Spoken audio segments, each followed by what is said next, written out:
நீங்க சொன்ன மாதிரி லாஜிக்கலா பயங்கரமா வந்து ராங்கான விஷயம்.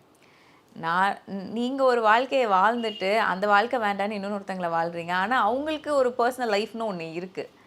ஆனா, அவரும் எப்படி வந்து நான் அவங்க கூடயும் வாழ்றேன், இவங்க இவங்க கூடயும் கூட வாழ்றேன் வாழ்றேன்னு அப்படின்ற ஒரு பேலன்சிங் லைஃப்லாம் வந்து பாசிபிளே கிடையாதே! இவங்களுக்கு வந்து ஐ tent take up the case. நான் வந்து இவங்களுக்கு உட்காந்து கவுன்சிலிங் தான் கொடுத்தேன். நான் சொன்னேன், நீங்கள் நினைக்கிறது தவறு. அவரும் வந்து இந்த மாதிரி வந்து அந்த பொண்ணோடய இருப்பேன், இந்த பொண்ணோடய இருப்பேன்னு சொன்னாரான்னு கேட்டேன்.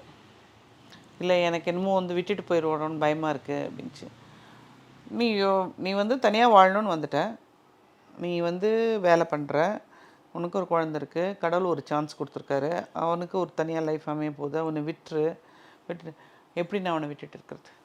இதுல எங்கேயோ வந்து அந்த குழந்தைக்கு ஒரு செக்யூரிட்டி அந்த மாதிரியான விஷயங்களுக்காக இன்னொருத்தங்கள சீக் பண்றாங்களோ? ஆமாம், அந்த மாதிரி இது பண்ணுறாங்க. பட் அவனுக்கு ஒரு லைஃப் இருக்குல்ல. பட் அதுக்கப்புறம் வந்து அந்த பொண்ணு வந்து பார்க்கும், இது இவனோட ஒரு இல்லீகல் அஃபேரில் இருந்திருக்காங்கிறது அந்த பொண்ணு வந்து பார்க்கும். ஸோ இது ஒரு செயின் ஆஃப் மிஸ்டேக்ஸ் நடந்துக்கிட்டே இருக்குது நம்ம சொசைட்டியில்.